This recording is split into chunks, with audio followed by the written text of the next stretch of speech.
closer to see what makes them nouns. Mrs. Kowalski, she's a person, so that's a noun. Classroom, that's a place, so that's a noun.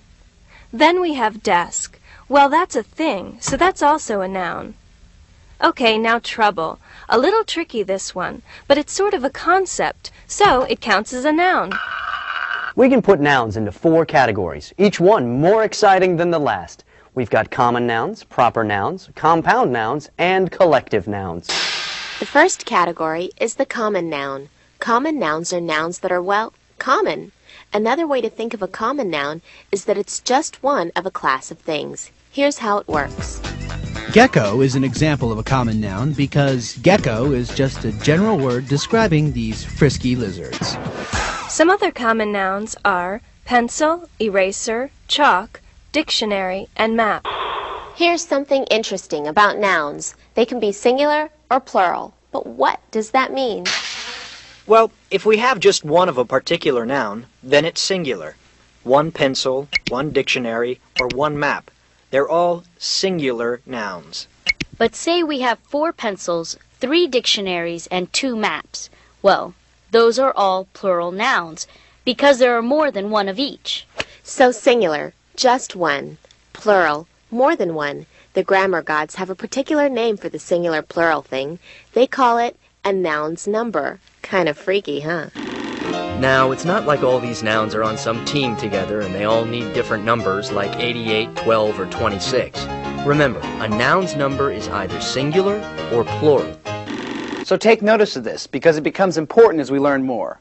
Okay, back to the different types of nouns. The second category of a noun is the proper noun. We use a proper noun when we refer to a specific person, place, or thing. So teacher is just a common noun, but Mrs. Kowalski is a proper noun because there's only one Mrs. Kowalski. Thank goodness. Now notice how Mrs. and Kowalski both start with a capital letter. This is our grammar guide. You can recognize a proper noun because it will begin with a capital letter. Some other proper nouns are White House, Washington, D.C., Abraham Lincoln. Sometimes 2 nouns like to get together to make a bigger, better noun. Once this happens, the words act like one thing. We call these new creations compound nouns. Compound nouns are the third type of noun. So to this point, we have the common nouns, proper nouns, and now compound nouns. Now, there are 3 varieties of compound nouns. 1. They can be left as 2 separate words. 2. They can be connected by a hyphen. Or 3. They can be smashed together into one big word. Let's look at each one. First, you'll often see compound nouns as 2 separate words like monkey house or bicycle trail. Look at bicycle trail. These 2 words are considered one noun because together they refer to one specific thing. The second way to write a compound noun is by joining them with a hyphen, like 6-shooter, nightlight, or 32. We end up with the same result, a compound noun. We just used a hyphen. Hyphen? A hyphen is just a little dash that connects the 2 words. And finally, the third type of compound nouns, the one big word type. Sometimes when compound nouns are used for a very long time, they eventually merge to form one word, like classroom, songbird, and basketball. Here, 2 nouns join together to become one bright and shiny new noun.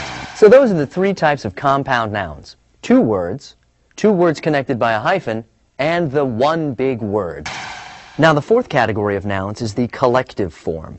This is when you put a whole bunch of nouns together but refer to them all by one noun, which is singular. Okay, an example will help you out. Take the members of a family. You can have nouns like mother and brother and father and sister. But when we join them together, we can call them a family.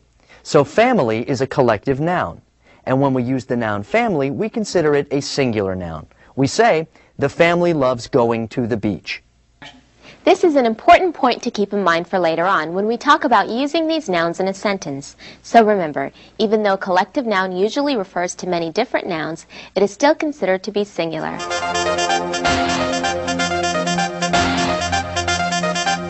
So now we know the 4 forms nouns can take: common, proper, compound, and collective. So now we know the 4 forms nouns can take: common, proper, compound, and collective.